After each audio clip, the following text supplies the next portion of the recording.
Hello Vanshi lovers and चैनवर्स।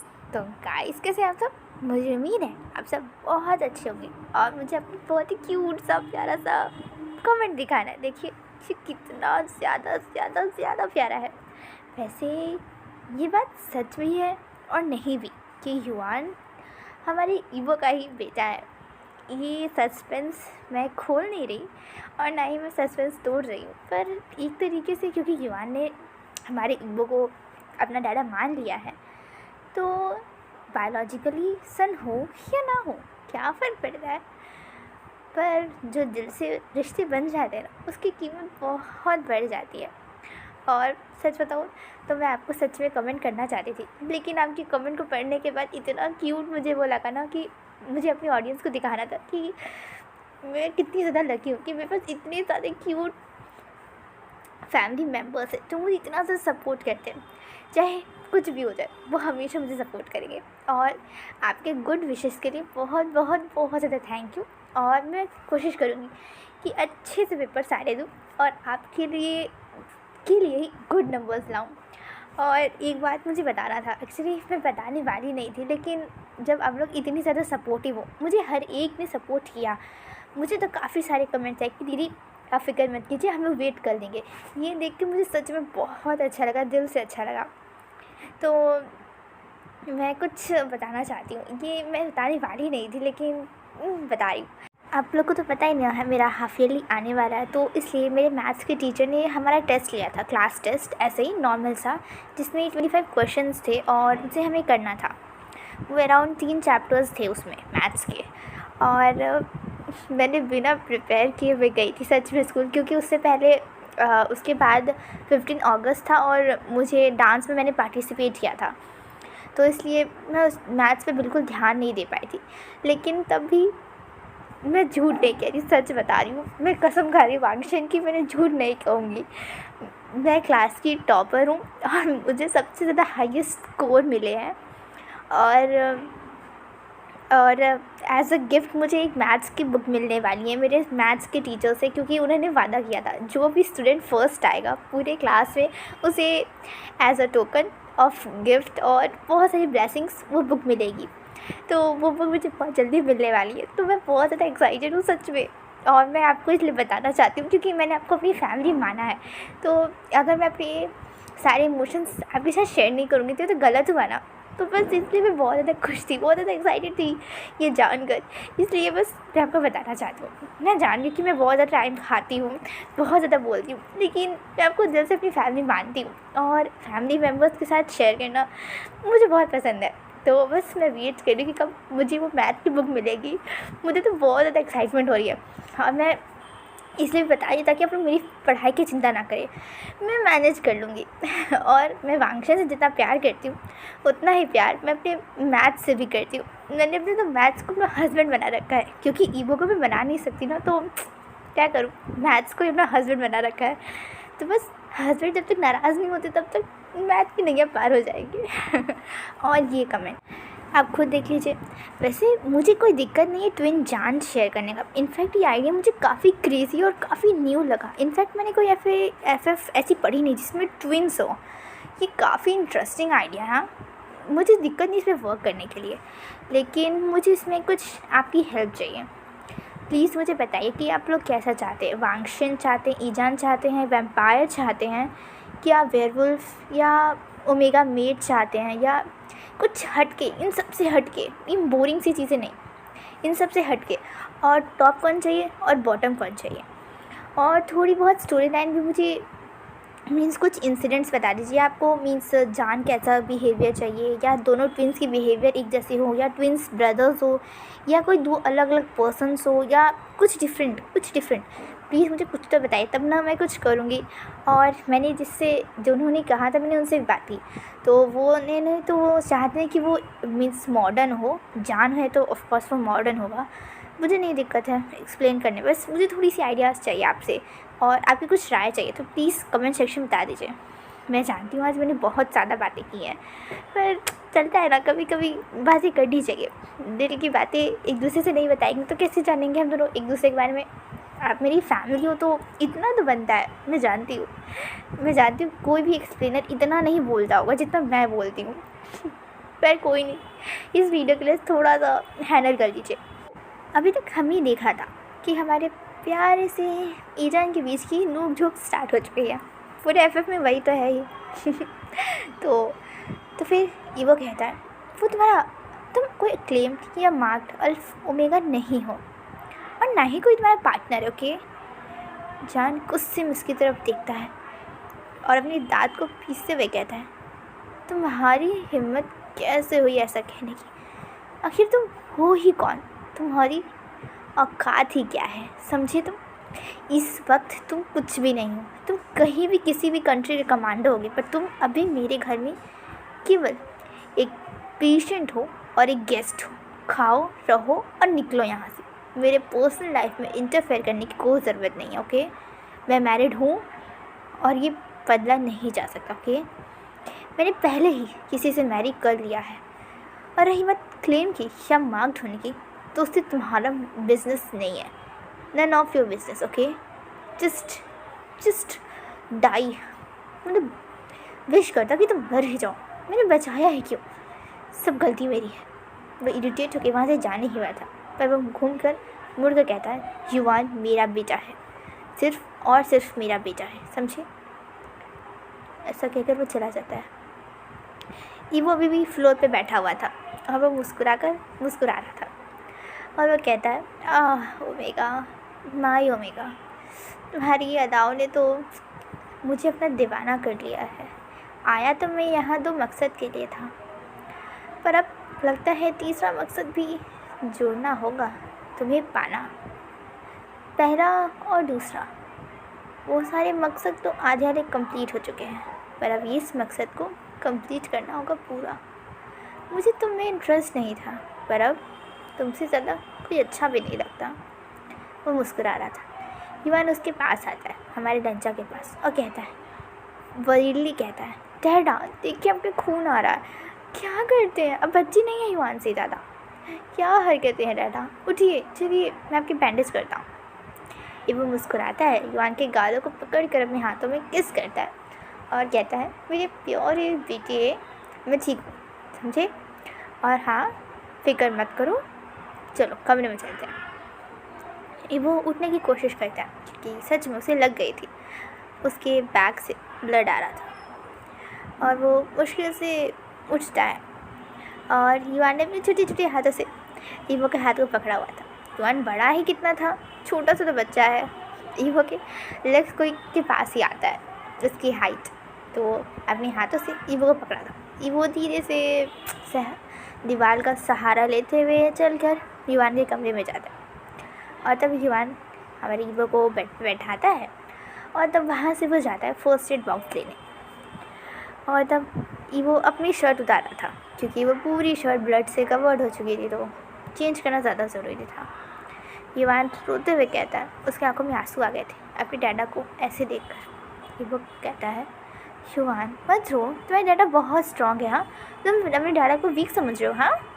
तो युवान रोते हुए कहता है नहीं, मम्मा आपसे नफरत करती हो ना, मैंने सुना था, उन्होंने कहा था कि वो चाहती हैं कि आप मर जाए, पर ऐसा नहीं है, मैं आपसे बहुत ज़्यादा प्यार करता हूँ, मैं नहीं चाहता कि आप हर्ट हो जाए। प्लीज़ डैडा मम्मा से कहिए ना कि ऐसा ना कहे। ईवो हमारे प्यारे से युवान को अपनी गोद में बैठाता है, उसके आंसू को पोंछता है और उसके छोटे आंखों पे तो प्यारे प्यारे किस करता है। वो कहता है युवान तुम्हारी मम्मा बस नाराज़ थी। अच्छा क्या तुम्हें याद है कि तुम्हारे कोई डैडा थे और मेरी मम्मी ने कभी किसी से शादी की थी? तो युवान कहता है नहीं, मम्मा के एक बॉयफ्रेंड थे पर वो बहुत ज़्यादा क्रूल थे, बस इसीलिए तो मुझे नहीं पता। तो ईवो कहता है वही तो तुम्हारी मम्मा छुपा रही हैं कि वो प्यार नहीं करती किसी से, और वो उनका कहना है कि वो उनकी शादी हो चुकी, जबकि मैं जानता हूँ कि वो ना ही मैरिड है और ना ही उसका कोई हस्बैंड है। बॉयफ्रेंड की तो बहुत दूर की बात है, कुछ नहीं है। तो युवान कहता है अच्छा ये सब बातें छोड़िए, मुझे आपकी मेडिसिन लगाने हैं, चलिए टर्न होइए। वो टर्न होता है और युवान अपने छोटे छोटे हाथों से मेडिसिन लगाने लगता है, पर उसे सही तरीका नहीं आ रहा था, इसलिए ईवो को हर्ट हो रहा था। और युवान ने गलती से एक बार टाइटली उसे प्रेस कर दिया और ईवो कहता है, युवान धीरे से, माय सन, दर्द हो रहा है। तो फिर अचानक से ईवो फील करता है कि बहुत ही सॉफ्ट से केयरिंग से हैंड्स उसे मेडिसिन लगा रहे हैं, जो बहुत ज़्यादा टैलेंटेड है और बहुत ज़्यादा शांत है। युवान के हाथ तो काँप रहे थे क्योंकि युवान ने ऐसी चीज़ें कभी की नहीं थी, पर वो हाथ बहुत ही कामली ये सब कर रहे थे और बहुत प्रॉपर तरीके से। तब फिर हमारे ईवो के चेहरे पे डेविल सी स्माइल आती है और वो कहता है, बेबी युवान, मुझे बहुत दर्द हो रहा है तो थोड़ा आराम से लगाओ, और हाँ, अपनी मम्मा से कह दो कि मैं चला जाऊँगा हमेशा हमेशा के लिए और कभी दोबारा नहीं आऊँगा। मैं युवान, तुम भी मेरे साथ चलो मेरी दुनिया में, मेरे किंगडम में, मेरे लैंड में। हम यहाँ नहीं रहेंगे। तुम्हारी मम्मा को तो कोई फ़र्क ही नहीं पड़ता। बताओ, वो चाहती है कि मैं मर जाऊँ, तब बचाया है क्यों मुझे, जब यही चाहती थी वो तो। और क्वाइटली युवान ये सब सुन रहा था और तब वो हाथ जो उसे मेडिसिन लगा रहे थे वो रुक जाते हैं और तब एक बहुत ही स्वीट सी वॉइस हमें सुनाई देती है। वो पर्सन कहता है, सॉरी, मेरी गलती थी, मुझे ऐसा रिएक्ट नहीं करना चाहिए था। तुम्हें लगता होगा मैं बहुत पागल हूँ, बेवकूफ़ हूँ, अजीब हूँ, पर मुझे नहीं पता मैं ऐसा क्यों हूँ।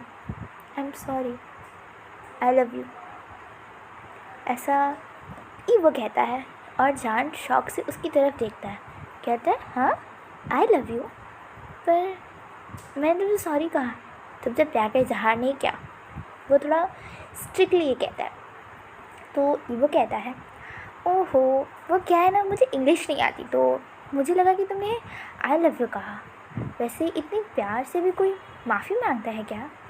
इतनी प्यार से माफ़ी मांगोगी तो वो आई लव यू से कम नहीं होगा। वैसे तुम्हारा ये माफ़ी मांगने का स्टाइल बड़ा यूनिक है, मुझे नहीं पता था कि ऐसे भी कोई माफ़ी मांगता है, सच में। जान इरिटेट हो जाता है और वहाँ से जाने लगता है। ईवो से पकड़ता है उसके हाथों से, कहता है, माई ओमेगा, तुम्हारे अल्फा को चोट लगी है, मेडिसिन नहीं लगाओगे? जान कुछ नहीं कहता, वो चुपचाप बैठ जाता है और उसकी बैंडेज करना स्टार्ट करता है। तब युवान की तरफ ईवो आँख मारता है, कहता, देखा भाई, मम्मा केयर करती है मेरी, सिर्फ गुस्से में थी उस समय। और युवान के चेहरे पे स्माइल आ जाती है। तो युवान कहता है, मम्मा मम्मा, मैं सोने जा रहा हूँ, कल मेरा स्कूल है, मुझे जाना है, बाय बाय। अब वहाँ से कहकर जान के कमरे में चला जाता है और जाने से पहले कुछ कहता हूँ, युवान सुपर रॉकेट की स्पीड से वहाँ से चला जाता है। और तब ईवो मुस्कुरा कर जान की तरफ देखता है और कहता है, वैसे माय ओमेगा, क्या तुम्हें दर्द हो रहा है? तो जान कहता है, दर्द हो रहा है का क्या मतलब है? ईवो कहता है, अरे तुम्हें भी तो उस दिन चाकू से चोट लगा था ना, तुमने मेडिसिन लगाया या नहीं खुद को? तो जान कहता है, तुम्हें अब याद आ रहा है, कितने दिन हो चुके हैं? ऑफ कोर्स मैं अपनी केयर करना जानता हूँ, तो मैंने कर ली, ओके। तो ईवो कहता है, मुझे दिखाओ। जान कहता है अपनी शर्ट को पकड़ते हुए, क्या दिमाग ख़राब हो गया तुम्हारा?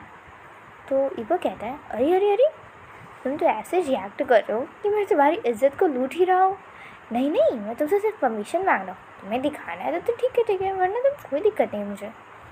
वैसे भी सिर्फ शर्ट ही उतारने की जो बात है, मैं तुम्हें पूरा नेकेड नहीं देखना चाहता हूँ, अभी नहीं, मैं शादी के बाद देख लूँगा, चलेगा मुझे। जॉन गुस्से में इरिटेट हो कहता है, शट अप शेमलेस। और तब ईवो ज़ोर से हंसता है, कहता है, यही सेम डायलॉग मेरे युवान ने भी मुझसे कहा था, शेमलेस। तो जान कहता है, तुम्हारी हरकतें ही ऐसी हैं, शेमलेस जैसी। ईवो पाउट करके कहता है, हरकतों से क्या मतलब है? अब अल्फ़ा अपने ओमेगा के साथ फ्लर्ट नहीं करेगा तो क्या पड़ोसी ओमेगा के साथ फ्लर्ट करेगा? हाँ। जान इरिटेट होते के कहता है, किसने कहा कि मैं तुम्हारा ओमेगा हूँ? पर तब ईवो ने कहा, मैं इतनी देर से तुम्हें अपना ओमेगा कह रहा हूँ, पर तुमने रेसिस्ट तो किया नहीं, तो इसका मतलब मैं क्या समझूँ? तुमने मुझे एक्सेप्ट कर लिया एज अल्फ़ा, तो क्या दिक्कत है? जान इरिटेट होके कहता, बस कितनी ज़्यादा बोलते हो तुम, क्या कमांडो इतना ज़्यादा बोलते हैं? मुझे तो लगता ही नहीं कि तुम कमांडो है, मुझे लगता है कि तुम एक जोकर हो जिसे सिर्फ इरिटेट करना आता है। और जो कि वो बच्चों के साथ खुश रहता है। तो वो कहते हैं गुड, चलो तुमने माना तो सही कि मैं बच्चों के साथ खुश रहता हूँ और बच्चों को खुश करता हूँ। तो फिर युवान को कैसा, तुम मेरे साथ मेरी लैंड में छोड़ दो। जान टाइटली उसे बांध रहा था, बैंडेज कर रहा था, उसे टाइटली प्रेस कर देता है और वो कहता है आ लग रही है। तो जान गुस्से में कहता है वो मेरा बेटा है, उसे कहीं मुझसे दूर ले जाने का ख्वाब भी ना रखना। उस ख्वाब में भी आकर मैं तुम्हें मार डालूँगा, ठीक है? तो अपनी लिमिट्स में रहो, वो सिर्फ मेरा बेटा है, सिर्फ और सिर्फ मेरा। अब वो गुस्से में उसे देख रहा था और तभी हमारे जान के फ़ोन पे कॉल आता है। जान गुस्से में था पर फिर भी वो उसे पिक करता है। एज अ डॉक्टर कभी भी इमरजेंसी आ सकती है तो हमेशा ही वो फ़ोन को चालू रखता है, ऑन रखता है। तो फ़ोन आता है, वो उठाकर हेलो कहता है गुस्से में, क्योंकि अभी भी वो उसे गुस्से में ईवो को देख रहा था। और वहाँ से क्यूट सी, एक सॉफ्ट सी, जेंटल सी वॉइस सुनाई देती है, जान माय सन, तुम ठीक तो हो ना? और जान के चेहरे पे एक बड़ी सी स्माइल आ जाती है, हैप्पी वाली। और जान कहता है डैडा आप ठीक तो है ना? कितने दिनों से मैं आपको कॉल ट्राई कर रहा था, कहाँ थे आप? तो फिर हमारे प्यारे से जान के डैडा कहते हैं माय सन, तुम्हें पता है ना मेरा काम कैसा है, और मानता हूँ कि मेरी गलती है कि मैंने अपने फ़ोन का ध्यान नहीं रखा, तो थोड़ी सी डैमेज हो गई थी, इसलिए बनने को दिया था। पर मैं बिल्कुल ठीक हूँ, तुम चिंता मत करो। और हाँ, फ़ाइट ख़त्म ही हो जाएगी तो मैं जल्दी कोशिश करूँगा आने का। और हाँ, तुम युवान को डांट तो नहीं रहे हो ना? और तब जान कहता है ओहो डैडा, आपको मेरी बेटी, अपनी बेटी की परवाह नहीं है, तो मैं आपको युवान की परवाह? तो वो कहते हैं अरे वाह वाह वाह, वो मेरा बेटा है, समझे? तुमसे ज़्यादा प्यार करता हूँ मैं उससे। जान वाज लाइक वाह भाई वाह, इनका ग्रैंडसन क्या आ गया, ये तो अपने ही सन को भूल गए, कितने ख़राब है मेरे डैडा। वो प्राउड कर रहा था और युवा को सच में अभी मन कर रहा था कि वो जान को टाइटली पकड़े और एक पैशनेट सा किस कर दे। वो कितना ज़्यादा क्यूट लग रहा था जान उस पाउच में।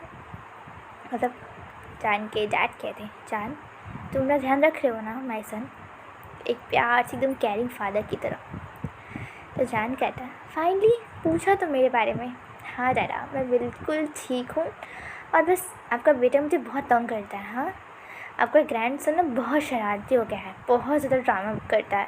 आपको पता है आपके जाने के बाद वो दूध भी ढंग से नहीं पीता है, मुझे कितनी मेहनत करना पड़ता है उसे दूध पिलाने के लिए। और खाना खाते समय तो वो ऐसे ऐसे मुँह बनाता ना, आपके हाथ ही का उसे पसंद है। मेरे हाथों का खाना वो अच्छे से खाता नहीं है, आधा खाता है आधा छोड़ देता है और आधा तो मुँह बनाता है।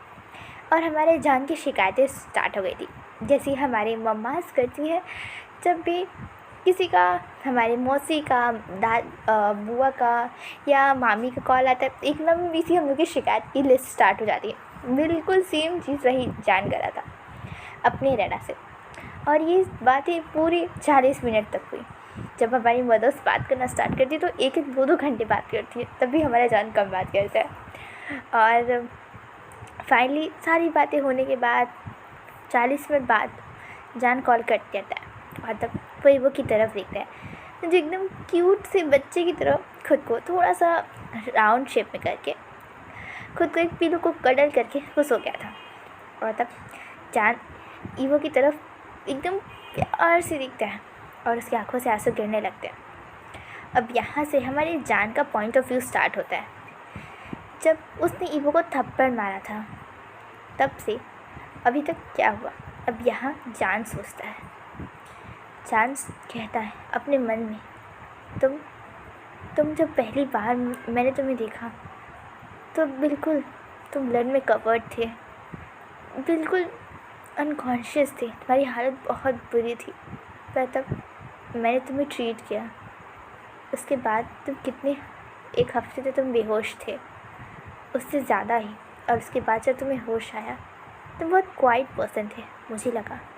पर अब जब उस दिन मैंने तुम्हें देखा, तुम्हारे इस बिहेवियर को देखा, मुझे समझ ही नहीं आता तुम कैसे पर्सन हो, तुम्हारा मकसद क्या है।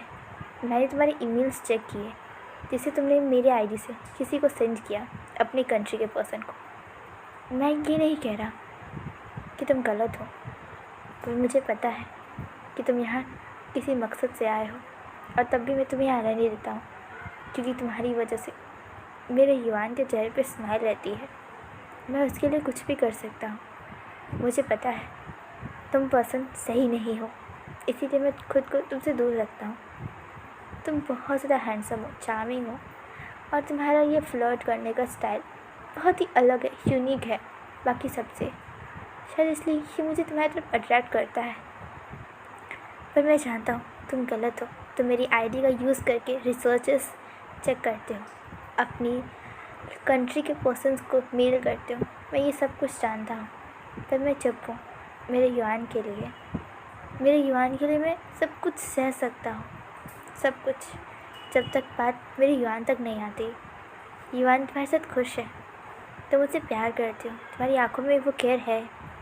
जब युवान डर गया था, अपने आप को कमरे में बंद कर लिया था, तब जो फ़िक्र तुमने दिखाई वो बहुत अच्छी थी। एकदम डैड की तरह तुमने बिहेव किया।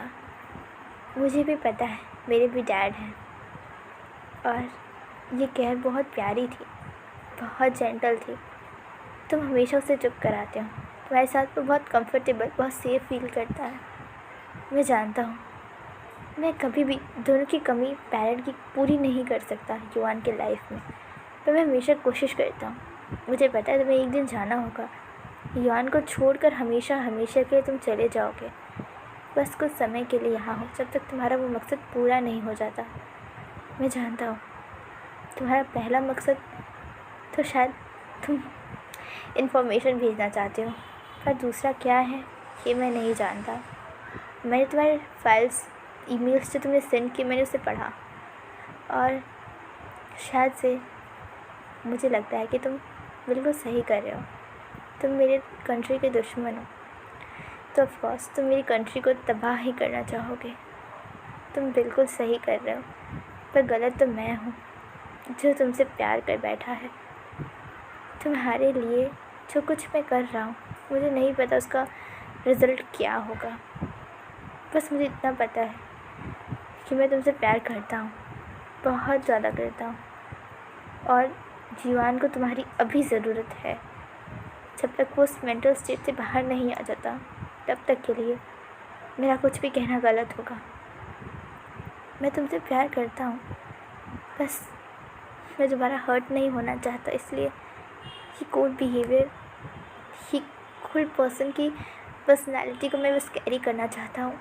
मैं नहीं चाहता कि जैसे उस पर्सन ने मुझे हर्ट किया और मुझे छोड़कर चला गया, तुम भी वैसे ही मुझे छोड़कर चले जाओ। ये अच्छे से जानता हूँ कि तुम यहाँ कभी नहीं रहोगे। तुम यान के लिए कभी उसके दादा नहीं हो, और ना ही बन पाओगे। पर जब तक तुम यहाँ हो, तुम्हारी वजह से मेरे युवान के चेहरे पे स्माइल रहती है, और इससे ज़्यादा मुझे कुछ नहीं चाहिए। बस यही चाहिए कि मेरा बेटा खुश रहे। उसके लिए तो मैं हर एक दर्द को सह लूँगा हंसते हंसते। ऐसा कहकर जान के आंखों से आंसू गिरने लगते हैं, और वो अपनी आंखों को आंसू को पोंछता है, ईबो को अच्छे से ब्लैंकेट से कवर करता है, और वहाँ से युवान के साथ सोने के लिए चला जाता है। तो वांगशू लवर्स, अब आपको एक बात क्लियर हो गई होगी कि हमारा ईवो ही सिर्फ जान से प्यार नहीं करता, जान भी करता है। बस वो डरता है कि ईवो से एक दिन छोड़कर चला जाएगा। बस ये डर उसे कहीं ना कहीं ईवो के प्यार को एक्सेप्ट करने से रोक रहा है, और कुछ नहीं। और हाँ, एक बात मैं बताऊँ तो guys, take care of yourself, always love वांगशन एंड ईजा। Bye bye guys, and take care of yourself, okay?